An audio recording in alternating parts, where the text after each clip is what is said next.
नमस्कार दोस्तों, स्वागत है आप सबका द लीगल अध्यापक पर। आज हम इंडियन पार्टनरशिप एक्ट 1932 को सिर्फ 45 मिनट्स के वन शॉट रिवीजन में कंप्लीट करने वाले हैं। तो एक छोटा सा काम करिए, अपनी बुक्स, नोटबुक और पेन लेकर बैठ जाइए और वीडियो के साथ साथ देखते हुए रिवाइज करते चलिए। तो बिना टाइम वेस्ट किए चलिए शुरू करते हैं Indian partnership act 1932 one shot revision, सिर्फ यहीं पर द लीगल अध्यापक के साथ। सबसे पहले पार्टनरशिप का मीनिंग समझ लो। पार्टनरशिप का मतलब होता है दो या दो से ज्यादा लोगों के बीच का एक रिलेशनशिप जिसमें वो मिलकर बिजनेस करते हैं और जो प्रॉफिट होता है उसे शेयर करते हैं। ध्यान रखना, पार्टनरशिप कोई अलग चीज नहीं होती, बल्कि लोगों के बीच का रिलेशन होता है। जो लोग इस रिलेशनशिप का हिस्सा होते हैं उन्हें पार्टनर्स कहते हैं और उन सबको मिलकर फर्म कहा जाता है। जिस नाम से बिजनेस चलता है उसे फर्म नेम कहते हैं, जैसे गुप्ता एंड ब्रदर्स या स्टार ट्रेडर्स। अब पार्टनरशिप तभी एग्जिस्ट करती है जब कुछ बेसिक कंडीशंस पूरी होती हैं। सबसे पहली बात, कम से कम 2 पर्सन्स होने चाहिए। एक आदमी अकेला पार्टनरशिप नहीं बना सकता, और यहां पर्सन्स का मतलब लीगल पर्सन्स होता है। इसलिए माइनर फुल पार्टनर नहीं बन सकता क्योंकि वो कॉन्ट्रैक्ट नहीं कर सकता। हाँ, माइनर को पार्टनरशिप के बेनिफिट्स में एडमिट किया जा सकता है।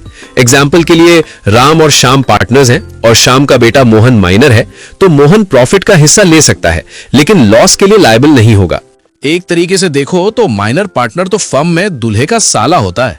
ना उसने शादी की टेंशन ली ना खर्चे की। वो तो स्टेज पे खड़े होकर फोटो खिंचवाएगा और पनीर खा के निकल जाएगा। लॉस हुआ तो बोल देगा, फिर से आ गए रे बाबा, इधर जहर खाने का पैसा नहीं है, तू जा रे जा। यार तू कुछ मैक्सिमम पार्टनर्स की लिमिट 50 होती है। इससे ज्यादा हो गए तो पार्टनरशिप वैलिड नहीं रहेगी।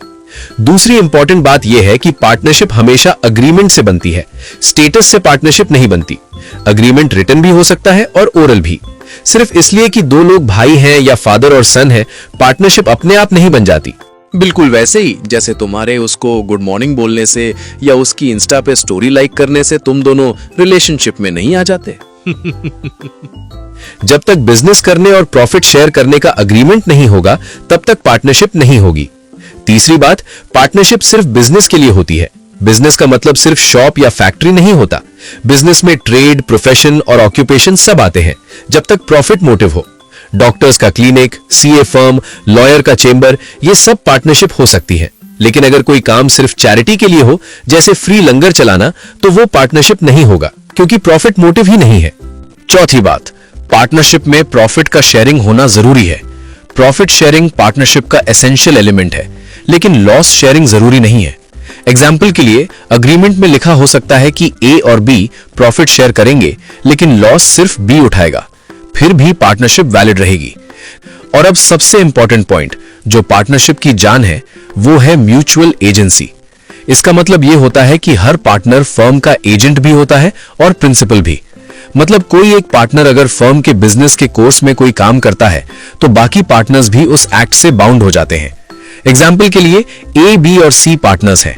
अगर ए फर्म के नाम पर सप्लायर से माल खरीदता है तो सप्लायर बी और सी से भी पेमेंट मांग सकता है, चाहे बी और सी को डील के बारे में पता हो या नहीं।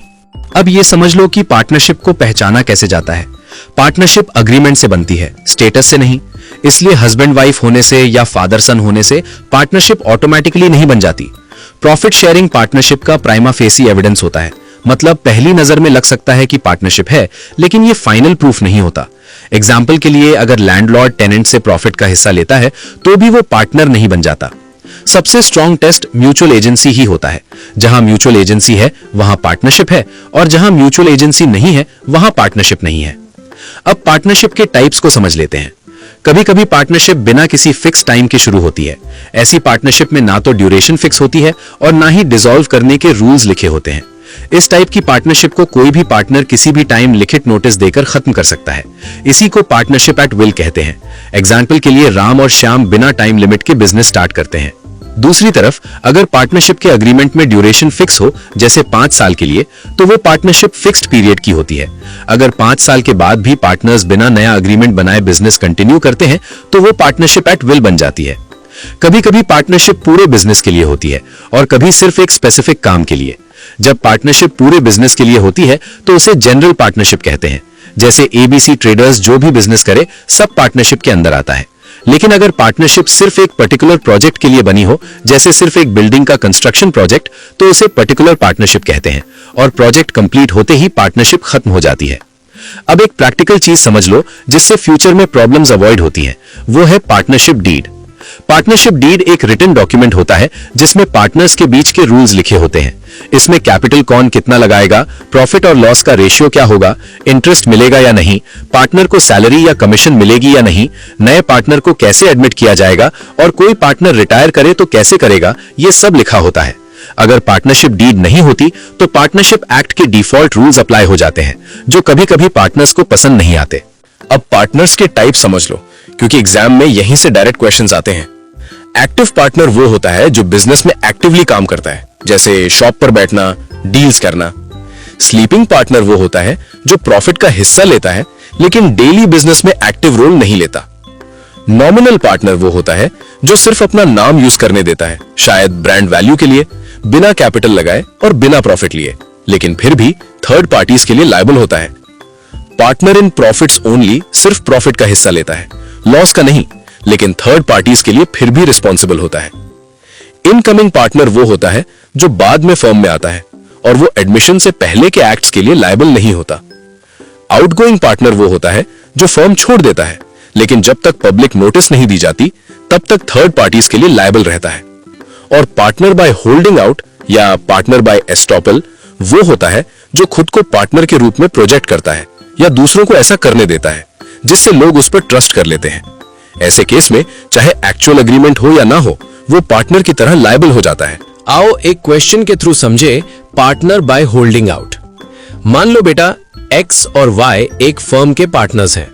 अब एक्स क्या करता है, वो ए को, जो सिर्फ एक मैनेजर है, जेड के सामने इंट्रोड्यूस करता है और बोल देता है ये भी हमारे फर्म का पार्टनर है। अब यहां सबसे इंपॉर्टेंट बात ध्यान से सुनना। ए वहां खड़ा है, उसने सुना, उसे पता है कि वो पार्टनर नहीं है, लेकिन फिर भी वो चुप रहता है, ना हां बोला ना बोला, बस साइलेंस। अब जेड क्या सोचेगा? जेड बोलेगा अच्छा, अगर ए पार्टनर नहीं होता तो मना कर देता, मतलब ये सच में पार्टनर ही होगा। इस बिलीफ पर जेड फर्म को 100 टीवी सेट्स क्रेडिट पर दे देता है। अब क्वेश्चन उठता है, ए लायबल होगा?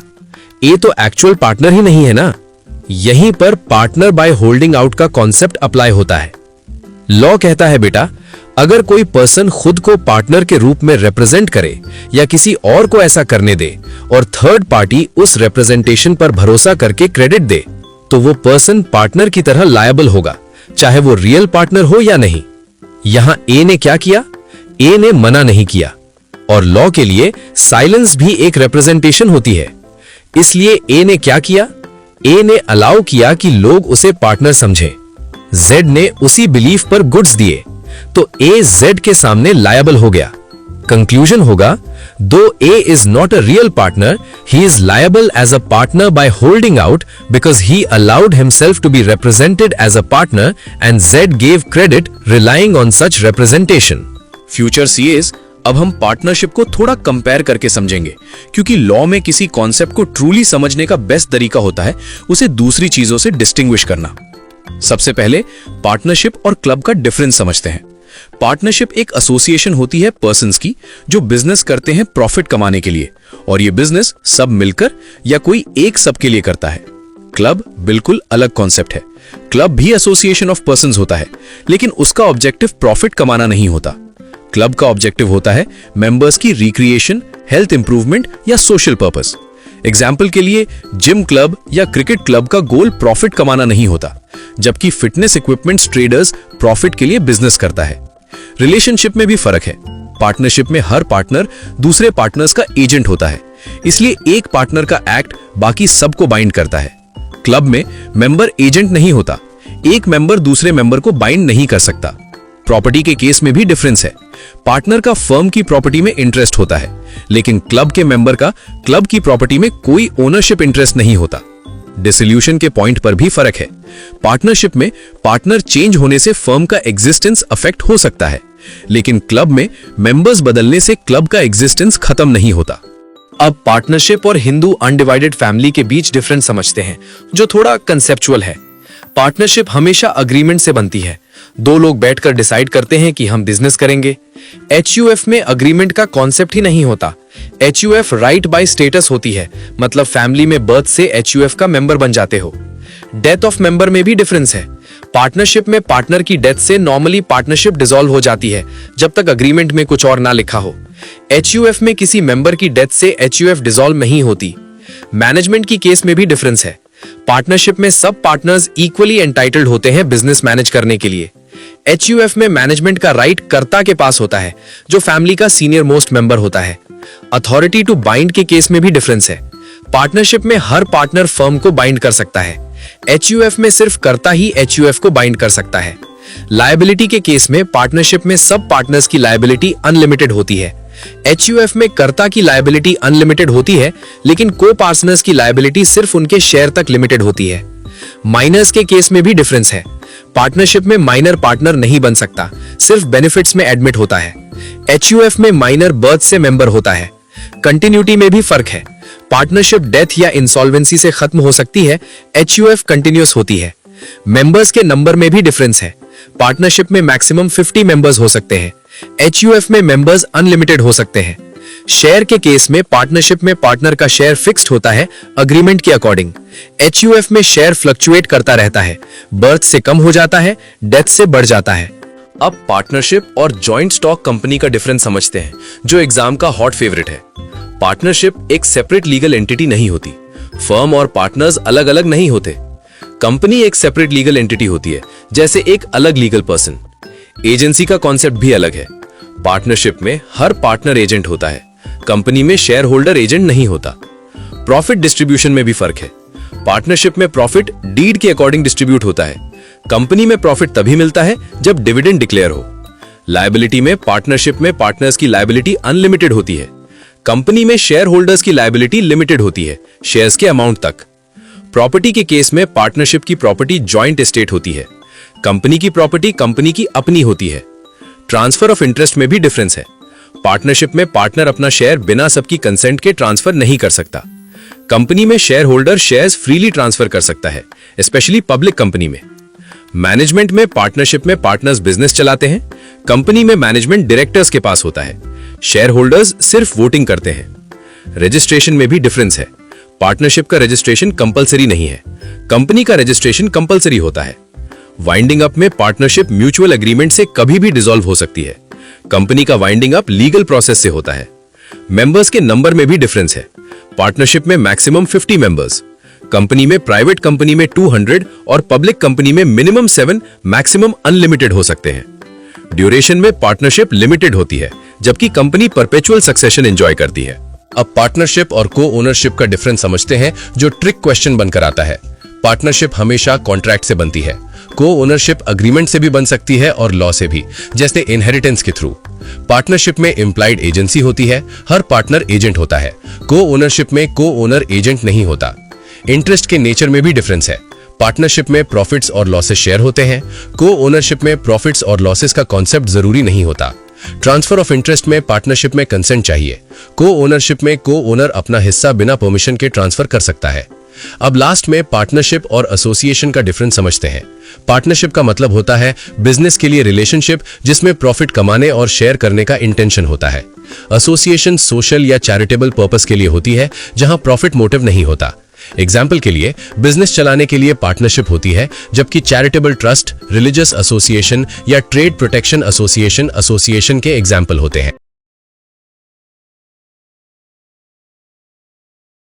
Unit 2 relations of partners, partners के आपस के रिलेशन को समझ रहे हैं।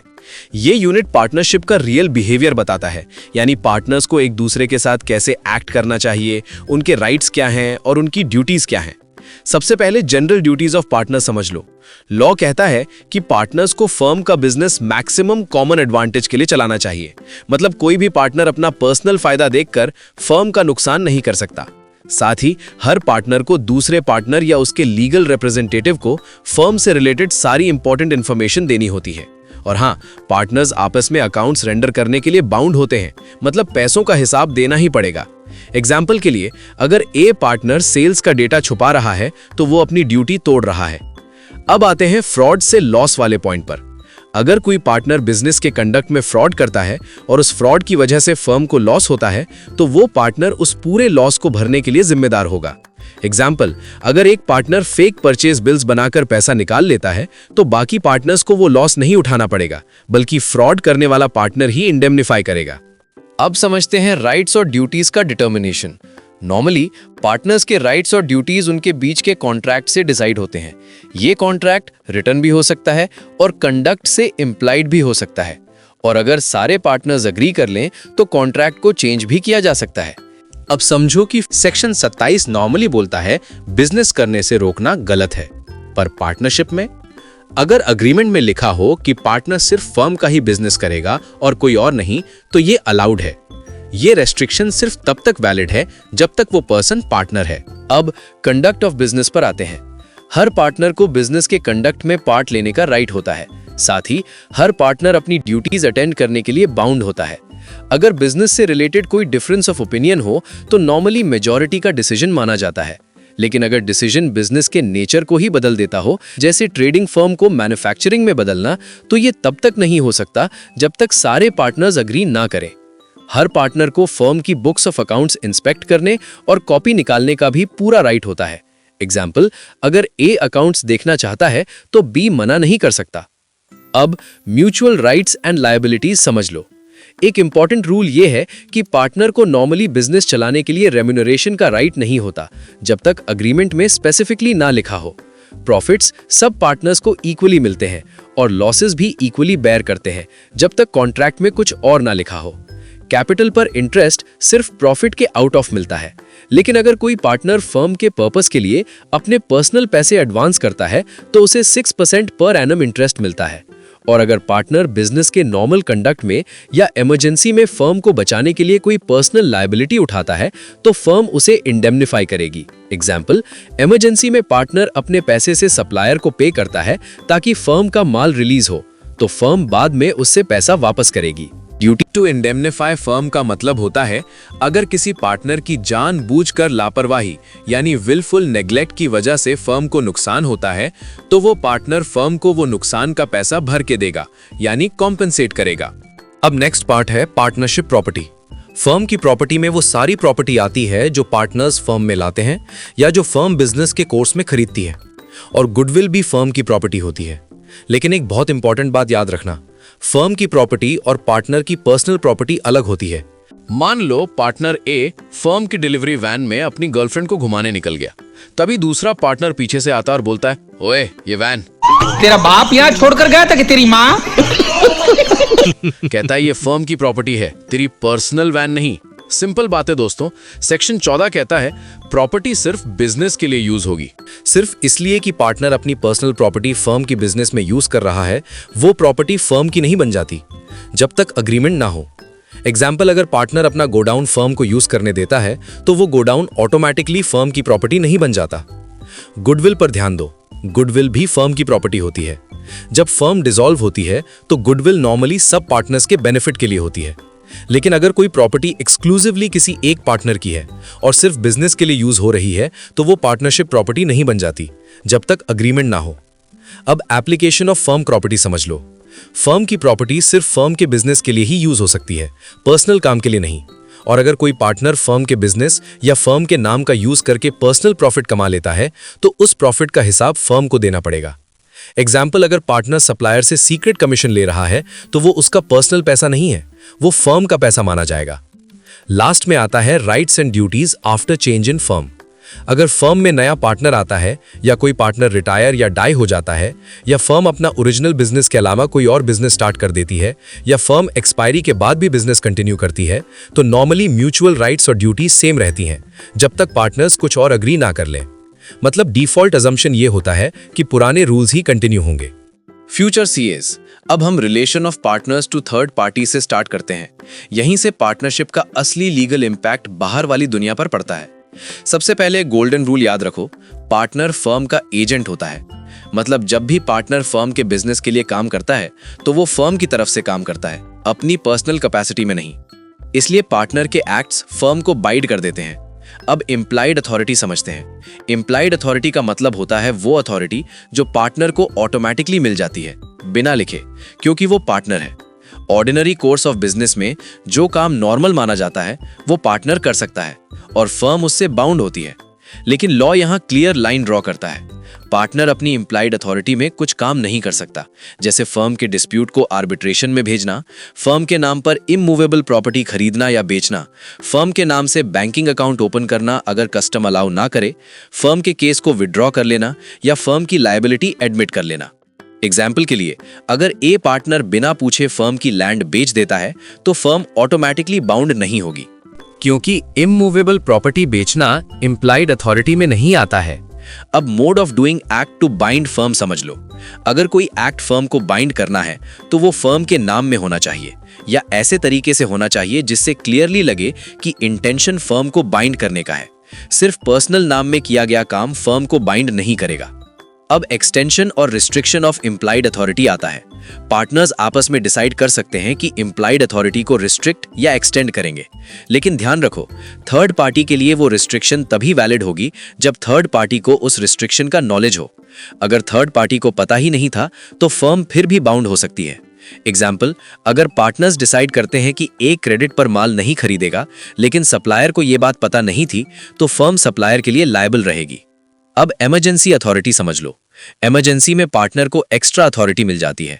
अगर फर्म को लॉस से बचाने के लिए कोई अर्जेंट स्टेप लेना जरूरी है तो पार्टनर वो काम कर सकता है।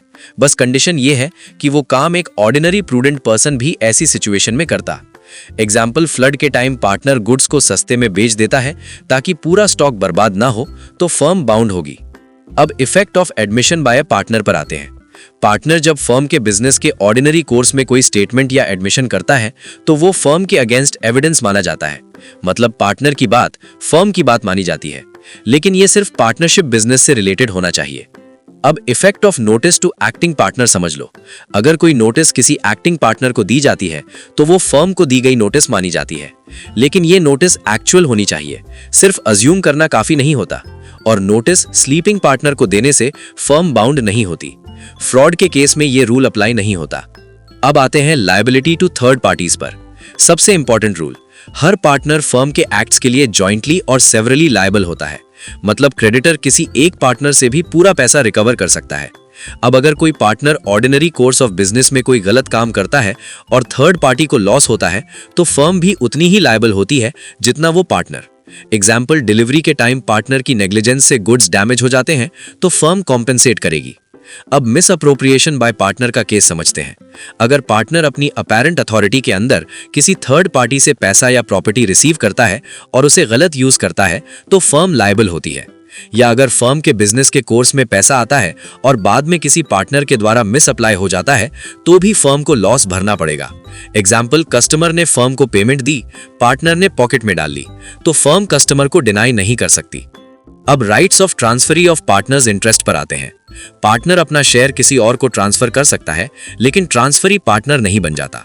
पार्टनरशिप चलती रहते टाइम ट्रांसफरी बिजनेस में इंटरफियर नहीं कर सकता, अकाउंट्स नहीं मांग सकता और बुक्स इंस्पेक्ट नहीं कर सकता। उसका सिर्फ एक राइट होता है, ट्रांसफरिंग पार्टनर का प्रॉफिट शेयर लेना। लेकिन जब फर्म डिसॉल्व होती है या ट्रांसफरिंग पार्टनर रिटायर करता है तब ट्रांसफरी को फर्म के एसेट्स में शेयर मिलता है और वो डिसोल्यूशन के बाद अकाउंट्स भी मांग सकता है। अब minor admitted to the benefits of partnership समझ लो। माइनर कॉन्ट्रैक्ट नहीं कर सकता इसलिए पार्टनर नहीं बन सकता, लेकिन उसे पार्टनरशिप के बेनिफिट्स में एडमिट किया जा सकता है।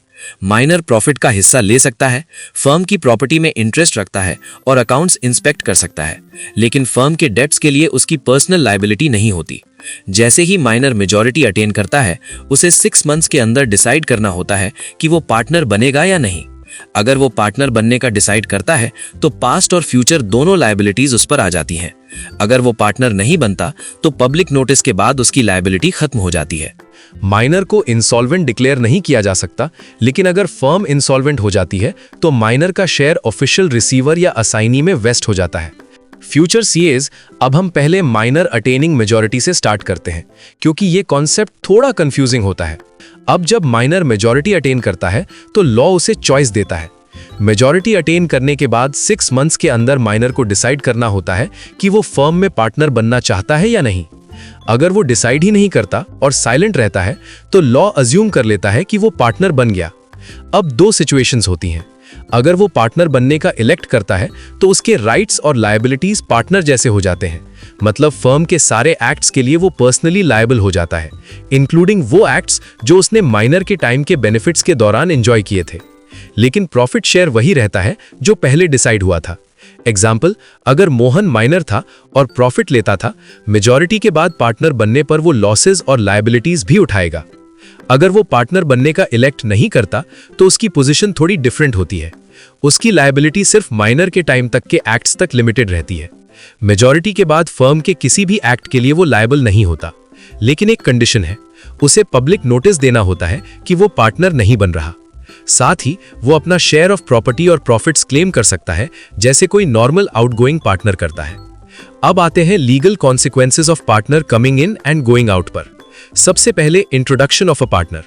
नॉर्मली कोई भी नया पार्टनर तब तक फर्म में इंट्रोड्यूस नहीं हो सकता जब तक सारे एग्जिस्टिंग पार्टनर्स कंसेंट ना दें। और जो नया पार्टनर आता है वो फर्म के पुराने एक्ट्स के लिए लायबल नहीं होता। लेकिन अगर वो पार्टनरशिप के एक्ट्स को अडॉप्ट कर लेता है तो लायबिलिटी आ सकती है। एक्सेप्शन ये है कि अगर पार्टनरशिप सिर्फ 2 पार्टनर्स की थी और एक की डेथ हो गई तो ये सेक्शन अप्लाई नहीं होता, क्योंकि फर्म ऑटोमेटिकली डिसॉल्व हो जाती है। अब रिटायरमेंट ऑफ अ पार्टनर समझ लो। पार्टनर 3 तरीके से रिटायर कर सकता है, या तो बाकी पार्टनर्स की कंसेंट से, या अग्रीमेंट के अकॉर्डिंग, या फिर पार्टनरशिप एट विल में रिटन नोटिस देकर। रिटायरिंग पार्टनर तब तक लायबल रहता है जब तक पब्लिक नोटिस नहीं दी जाती। लेकिन अगर थर्ड पार्टी और रिकॉन्स्टिट्यूटेड फर्म के बीच अग्रीमेंट हो जाए तो रिटायरिंग पार्टनर डिस्चार्ज हो जाता है। और एक बार पब्लिक नोटिस दे दी जाती है तो रिटायरिंग पार्टनर फ्यूचर एक्ट्स के लिए लायबल नहीं होता।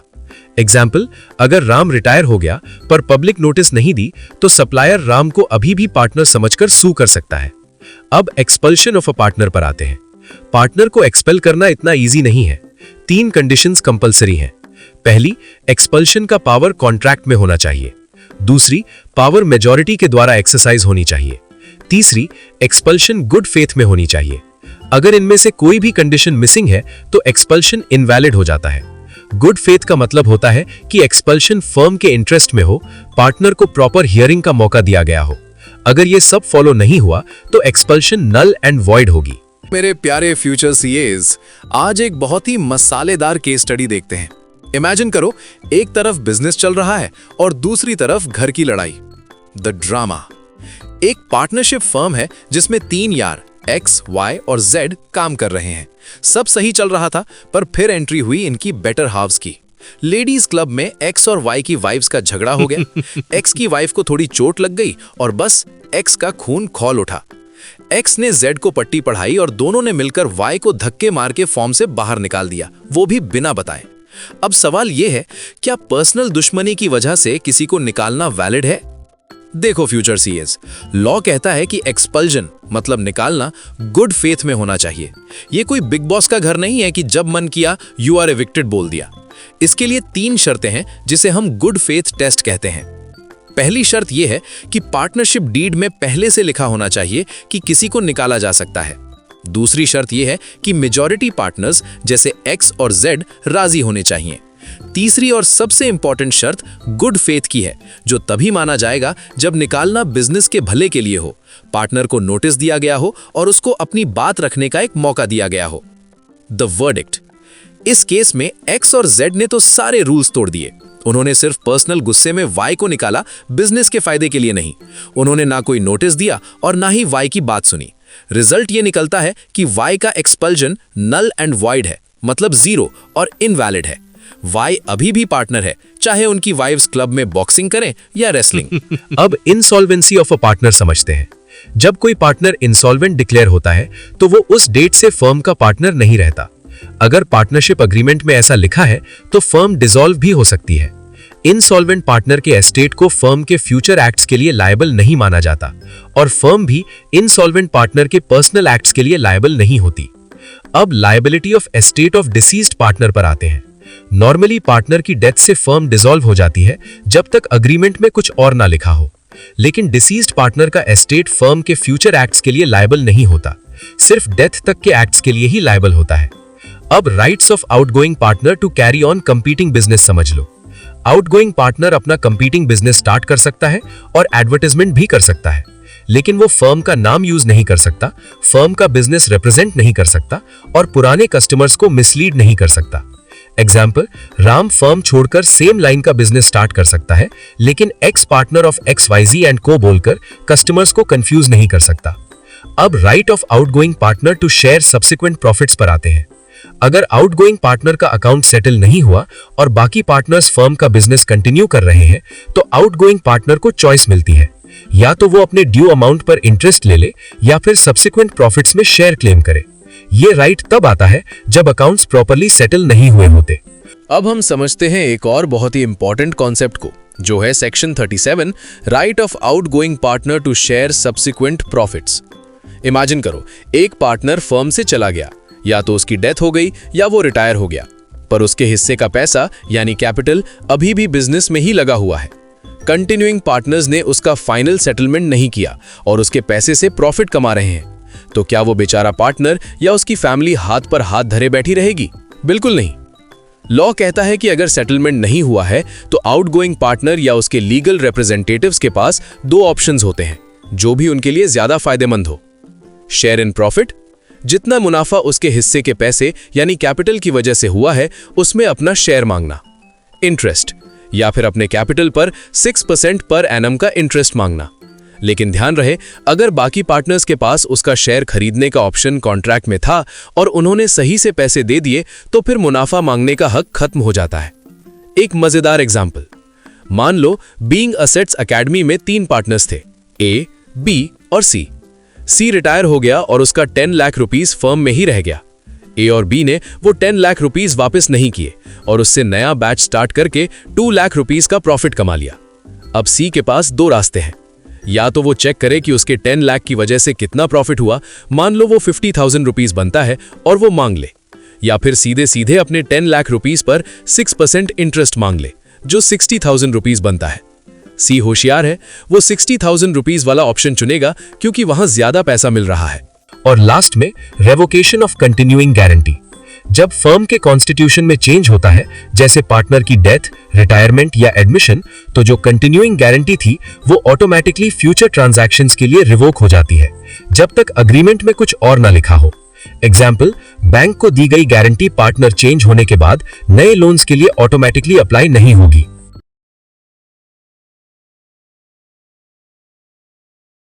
देखो बेटा, जब पार्टनरशिप फर्म बनती है ना, तो उसको रजिस्टर करना कंपलसरी नहीं होता, लेकिन अगर फर्म को लीगल बेनिफिट्स चाहिए तो रजिस्ट्रेशन करवाना पड़ता है। अब फर्म का रजिस्ट्रेशन कैसे होता है ये बताता है सेक्शन 58। लॉ कहता है कि फर्म का रजिस्ट्रेशन किसी भी टाइम कराया जा सकता है, कोई फिक्स्ड लिमिट नहीं है। इसके लिए रजिस्ट्रार ऑफ फर्म्स को एप्लीकेशन भेजनी होती है, या तो पोस्ट के थ्रू या पर्सनली डिलीवर करके। एप्लीकेशन प्रिस्क्राइब्ड फॉर्म में होती है और प्रिस्क्राइब्ड फीस के साथ होती है। अब इस एप्लीकेशन में कुछ डिटेल्स देना कंपलसरी होता है, जैसे फर्म का नाम क्या है, फर्म का प्रिंसिपल प्लेस ऑफ बिजनेस कहाँ है, अगर फर्म और भी जगह बिजनेस करती है तो उन जगह के नाम, हर पार्टनर किस डेट को फर्म में ज्वाइन हुआ, सभी पार्टनर्स के फुल नेम और उनके परमानेंट एड्रेस, और फर्म का ड्यूरेशन कितना है या फर्म एट विल है। ये स्टेटमेंट सभी पार्टनर्स को साइन करनी होती है, या फिर उनका कोई ऑथराइज्ड एजेंट साइन करता है, और जो साइन करता है वो इस स्टेटमेंट को वेरीफाई भी करता है। एक इंपॉर्टेंट बात याद रखना, फर्म के नाम में crown, king, queen, royal, empire, imperial जैसे वर्ड्स नहीं होने चाहिए, या कोई ऐसा वर्ड जो गवर्नमेंट के अप्रूवल या पेट्रोनेज को शो करे, जब तक स्टेट गवर्नमेंट रिटन परमिशन ना दे। अब मान लो कि पार्टनर्स ने ये सारी डिटेल्स के साथ प्रॉपर एप्लीकेशन रजिस्ट्रार को दे दी। अब सेक्शन 59 कहता है कि जब रजिस्ट्रार सेटिस्फाई हो जाता है कि सेक्शन 58 की सारी प्रोविजंस फॉलो हो गई हैं, तो वो स्टेटमेंट की एंट्री रजिस्टर ऑफ फर्म्स में करता है, स्टेटमेंट को फाइल करता है और फिर फर्म को सर्टिफिकेट ऑफ रजिस्ट्रेशन इशू करता है। लेकिन ध्यान देने वाली बात यह है कि लॉ के अकॉर्डिंग रजिस्ट्रेशन कंप्लीट तभी मान ली जाती है जब एप्लीकेशन प्रिस्क्राइब्ड फॉर्म में प्रिस्क्राइब्ड फीस और रिक्वायर्ड डिटेल्स के साथ रजिस्ट्रार को डिलीवर हो जाती है। सर्टिफिकेट मिलना सिर्फ रजिस्ट्रार का रूटीन ड्यूटी है। मतलब अगर एप्लीकेशन 1 मार्च को डिलीवर हो गई और सर्टिफिकेट 10 मार्च को मिला, तो रजिस्ट्रेशन 1 मार्च को ही कंप्लीट मान ली जाएगी। अब एक और सिचुएशन होती है, मान लो फर्म ने पहले ही सूट फाइल कर दिया जब फर्म रजिस्टर्ड नहीं थी, ऐसे केस में रजिस्ट्रेशन फिर भी हो सकता है, लेकिन पहले फर्म को सूट विड्रॉ करना पड़ेगा, उसके बाद फर्म को रजिस्टर कराना होगा और फिर नया फ्रेश सूट फाइल करना होगा। अब आखिरी बात आती है लेट रजिस्ट्रेशन की, जो सेक्शन 59A में दी गई है। अगर फर्म ने सेक्शन 58 के टाइम लिमिट के अंदर रजिस्ट्रार को स्टेटमेंट सेंड या डिलीवर नहीं की, तो भी फर्म रजिस्टर हो सकती है। बस रजिस्ट्रार को पेनल्टी पे करनी पड़ेगी। ये penalty 100 rupees per year of delay होती है, या उसका पार्ट भी फुल ईयर माना जाता है। इसका मतलब ये है कि अगर फर्म 2 साल लेट रजिस्टर होती है तो पेनल्टी 200 रुपीज होगी। अब आते हैं नॉन रजिस्ट्रेशन के कॉन्सिक्वेंसेस पर। अगर फर्म रजिस्टर्ड नहीं है तो फर्म सिविल कोर्ट में सूट फाइल नहीं कर सकती किसी थर्ड पार्टी के अगेंस्ट। एग्जाम्पल, अनरजिस्टर्ड फर्म ने सप्लायर को माल दिया, सप्लायर ने पेमेंट नहीं की, फर्म कोर्ट जाके पैसा रिकवर नहीं कर सकती। दूसरा कॉन्सिक्वेंस, पार्टनर्स अपने बीच के क्लेम्स का सेट ऑफ नहीं ले सकते। तीसरा, एक पार्टनर दूसरे पार्टनर या फर्म के अगेंस्ट लीगल एक्शन नहीं ले सकता। मतलब अगर राम और श्याम में डिस्प्यूट हो गया और फर्म अनरजिस्टर्ड है तो राम श्याम के अगेंस्ट सूट नहीं कर सकता। लेकिन यहाँ एक रिलीफ है, थर्ड पार्टी पर कोई रिस्ट्रिक्शन नहीं है। थर्ड पार्टी फर्म के अगेंस्ट सूट कर सकती है। एग्जाम्पल, कस्टमर को लॉस हुआ, वो फर्म को सू कर सकता है, चाहे फर्म रजिस्टर्ड हो या नहीं। और कुछ एक्सेप्शंस भी हैं। पार्टनर्स फर्म को डिसॉल्व करने के लिए सूट कर सकते हैं। डिसॉल्व फर्म के अकाउंट सेटल करने के लिए सूट हो सकता है। इंसॉल्वेंट पार्टनर की प्रॉपर्टी के लिए ऑफिशियल असाइनी एक्शन ले सकता है। और अगर क्लेम 100 रुपीज से ज्यादा का नहीं है तो सूट अलाउड होता है। अब थोड़ा कॉन्सेप्ट क्लियर करते हैं जो स्टूडेंट्स को कंफ्यूज करता है। डिसोल्यूशन ऑफ फर्म और डिसोल्यूशन ऑफ पार्टनरशिप सेम नहीं होते। डिसोल्यूशन ऑफ फर्म का मतलब होता है बिजनेस का पूरा बंद हो जाना। एसेट्स बेच दिए जाते हैं, लायबिलिटीज सेटल होती हैं, बुक्स क्लोज होती हैं, सब खत्म। एग्जाम्पल, राम और श्याम का बिजनेस परमानेंटली बंद हो गया। लेकिन डिसोल्यूशन ऑफ पार्टनरशिप का मतलब होता है सिर्फ रिलेशन में चेंज, जैसे एक पार्टनर रिटायर हो गया, नया आ गया, या पार्टनर मर गया लेकिन बिजनेस कंटिन्यू हो रहा है। इसमें फर्म रिकॉन्स्टिट्यूट होती है, बंद नहीं होती। अब डिसोल्यूशन के मोड समझते हैं। सबसे पहले वॉलंटरी डिसोल्यूशन, जहां कोर्ट इन्वॉल्व नहीं होता।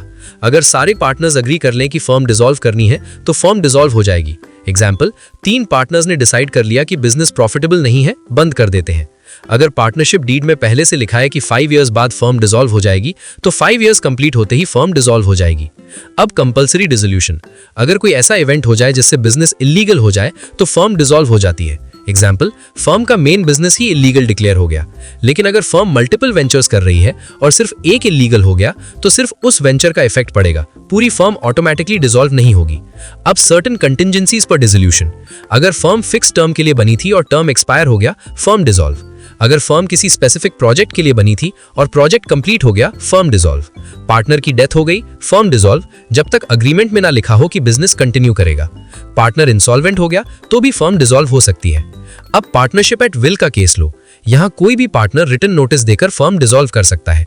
एग्जाम्पल, राम ने श्याम को लेटर लिख दिया कि मैं बिजनेस कंटिन्यू नहीं करना चाहता, तो जिस डेट को नोटिस कम्युनिकेट हुई उस डेट से फर्म डिसॉल्व मानी जाएगी, जब तक नोटिस में कोई और डेट मेंशन ना हो।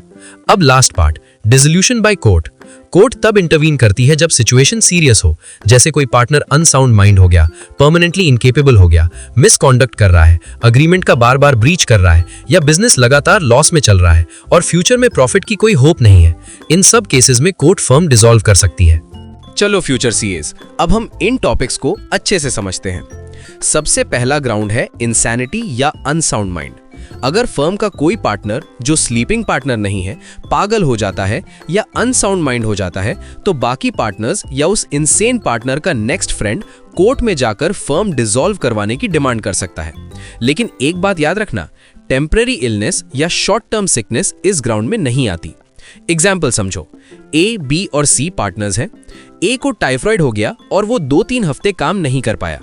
इस केस में फर्म डिसॉल्व नहीं होगी क्योंकि ये टेम्पररी इलनेस है, इंसैनिटी नहीं। अब नेक्स्ट ग्राउंड है परमानेंट इनकैपेसिटी।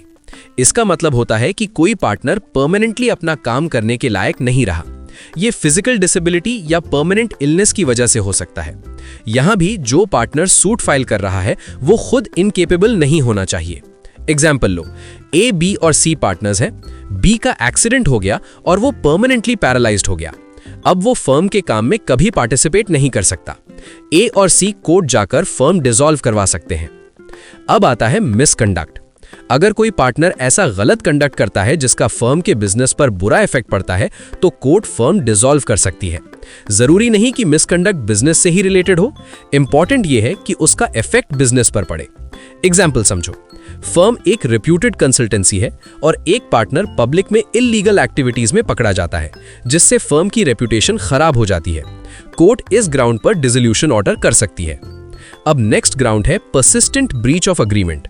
इसका मतलब होता है कि कोई पार्टनर बार बार पार्टनरशिप डीड के रूल्स तोड़ता है और समझाने के बाद भी नहीं मानता, जैसे अकाउंट्स में चीटिंग करना, गलत एंट्रीज करना, ज्यादा कैश रखना या बार बार अकाउंट्स दिखाने से मना करना। एग्जाम्पल लो, एक पार्टनर जानबूझकर गलत अकाउंट्स मेंटेन करता है और रिसीट्स एंटर नहीं करता और बार बार वार्निंग के बाद भी नहीं सुधरता। कोर्ट इस बेसिस पर फर्म डिसॉल्व कर सकती है। उसके बाद आता है ट्रांसफर ऑफ इंटरेस्ट। अगर कोई पार्टनर अपना पूरा शेयर किसी थर्ड पर्सन को ट्रांसफर कर देता है या कोर्ट के ऑर्डर से उसका शेयर सेल हो जाता है, जैसे लैंड रेवेन्यू के अरियर्स के लिए, तो बाकी पार्टनर्स कोर्ट से डिसोल्यूशन मांग सकते हैं। एग्जाम्पल समझो, ए ने अपना पूरा पार्टनरशिप शेयर अपने दोस्त डी को बेच दिया बिना बाकी पार्टनर्स की कंसेंट के। इस सिचुएशन में बी और सी कोर्ट जाकर फर्म डिसॉल्व करवा सकते हैं। अब नेक्स्ट ग्राउंड है कंटिन्यूअस या परपेचुअल लॉसेस। अगर फर्म का बिजनेस फ्यूचर में भी सिर्फ लॉस ही दे सकता है और प्रॉफिट की कोई पॉसिबिलिटी नहीं है, तो कोर्ट फर्म को डिसॉल्व कर सकती है। एग्जाम्पल लो, एक फर्म आउटडेटेड प्रोडक्ट बना रही है जिसका मार्केट ही खत्म हो चुका है और हर साल हैवी लॉसेस हो रहे हैं। कोर्ट बोलेगी कि ऐसे बिजनेस को फोर्सफुली कंटिन्यू करना बेकार है, इसलिए डिसोल्यूशन ऑर्डर कर देगी। आखिरी और सबसे वाइड ग्राउंड है जस्ट एंड इक्विटेबल ग्राउंड्स। इसका मतलब होता है कोई भी ऐसा रीजन जो कोर्ट को फेयर और रीजनेबल लगे फर्म डिसॉल्व करने के लिए। इसमें काफी सिचुएशंस कवर होती हैं, जैसे मैनेजमेंट में डेडलॉक हो जाना, मतलब पार्टनर्स किसी डिसीजन पर अग्री ही नहीं कर पा रहे, या पार्टनर्स के बीच बातचीत बिल्कुल बंद हो जाना, या फर्म का मेन ऑब्जेक्टिव ही खत्म हो जाना, जिसे लॉस ऑफ सबस्ट्रैटम कहते हैं, या कोई पार्टनर स्टॉक एक्सचेंज में गैम्बलिंग करने लग जाता है जिससे फर्म के पैसे रिस्क में आ जाते हैं। एग्जाम्पल लो, दो पार्टनर्स हैं और दोनों 50-50 डिसीजन पावर रखते हैं और दोनों एक दूसरे से बात भी नहीं करते। फर्म का काम बिल्कुल रुक गया है। कोर्ट बोलेगी कि इस फर्म को चलाना अब जस्ट और इक्विटेबल नहीं है, इसलिए डिसॉल्व कर दिया जाए। अब आते हैं कॉन्सिक्वेंसेस ऑफ डिसोल्यूशन पर। सबसे पहला और इंपॉर्टेंट पॉइंट, डिसोल्यूशन के बाद पार्टनर्स के एक्ट्स की लायबिलिटी। इस रूल के दो ऑब्जेक्टिव्स होते हैं। एक, थर्ड पार्टीज को प्रोटेक्ट करना जो डिसोल्यूशन के बारे में नहीं जानती थी। दूसरा, पार्टनर्स को अनफेयर लायबिलिटी से बचाना। इसलिए अगर डिसोल्यूशन के बाद भी कोई पार्टनर फर्म के नाम से काम करता है और थर्ड पार्टी को पता नहीं था कि फर्म डिसॉल्व हो चुकी है, तो फर्म और पार्टनर्स लायबल हो सकते हैं। लेकिन यहां एक्सेप्शंस हैं। डिसीज्ड पार्टनर का एस्टेट लायबल नहीं होता, इंसॉल्वेंट पार्टनर लायबल नहीं होता और डॉर्मेंट पार्टनर, जो थर्ड पार्टी को पार्टनर के रूप में पता ही नहीं था, वो लायबल नहीं होता। अब right of partners to have business wound up. Dissolution के बाद पार्टनर्स का राइट होता है कि फर्म की प्रॉपर्टी बेची जाए, डेट्स और लायबिलिटीज क्लियर की जाएं और जो सरप्लस बचे वो पार्टनर्स के बीच डिस्ट्रीब्यूट हो according to their rights. Example, firm के पास बिल्डिंग और स्टॉक है, पहले क्रेडिटर्स को पे होगा, फिर पार्टनर्स को।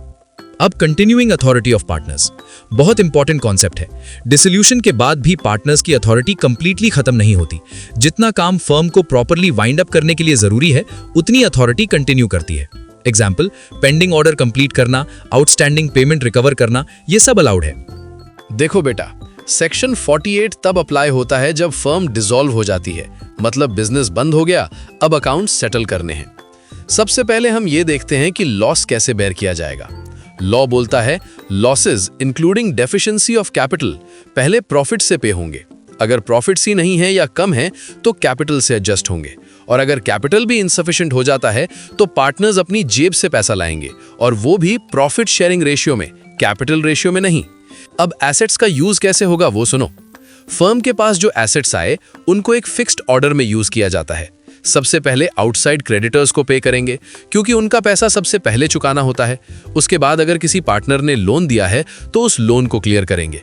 फिर पार्टनर्स का कैपिटल रिटर्न करेंगे, और ये रिटर्न रेटेबली होता है, मतलब प्रपोर्शन में। और अगर इतना सब करने के बाद भी कुछ बच जाता है तो उस सरप्लस को प्रॉफिट शेयरिंग रेशियो में डिवाइड कर दिया जाता है। अब एग्जाम्पल पे आते हैं। एक्स और वाई पार्टनर्स हैं और दोनों प्रॉफिट और लॉस इक्वली शेयर करते हैं। एक्स ने कैपिटल डाला 66 लाख और वाई ने सिर्फ 40,000। फर्म के टोटल एसेट्स सिर्फ 2 लाख निकले। अब टोटल कैपिटल हुआ 7 लाख और एसेट्स सिर्फ 2 लाख हैं। इसका मतलब डेफिशिएंसी ऑफ कैपिटल हुई 5 लाख। अब सवाल यह है कि ये 5 लाख का लॉस कौन बेयर करेगा? नेचुरली लगता है कि एक्स ज्यादा कैपिटल लाया है तो वही ज्यादा लॉस करेगा, लेकिन लॉ ये नहीं देखता।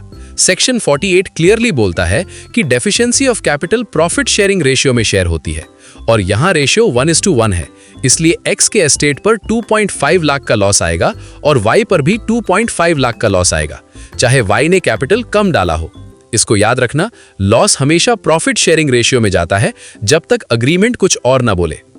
अब अगर पार्टनरशिप डीड में लिखा होता कि डिसोल्यूशन पर एसेट्स कैपिटल रेशियो में डिवाइड होंगे, तो फिर लॉस भी कैपिटल रेशियो में जाता और इस केस में X का लॉस सबसे ज्यादा होता क्योंकि उसका कैपिटल ज्यादा था, क्योंकि अग्रीमेंट पार्टनर्स का लॉ पर ओवरराइड करता है। बस यही पूरा सेक्शन 48 का कॉन्सेप्ट खत्म होता है। अब आते हैं payment of firm debts and separate debts. Rule simple है, पहले फर्म की प्रॉपर्टी फर्म के डेट्स पे करेगी, अगर सरप्लस बचा तो वो पार्टनर्स को मिलेगा, और पार्टनर की पर्सनल प्रॉपर्टी पहले उसके पर्सनल डेट्स क्लियर करेगी और अगर कुछ बचा तो फर्म के डेट्स में यूज हो सकता है।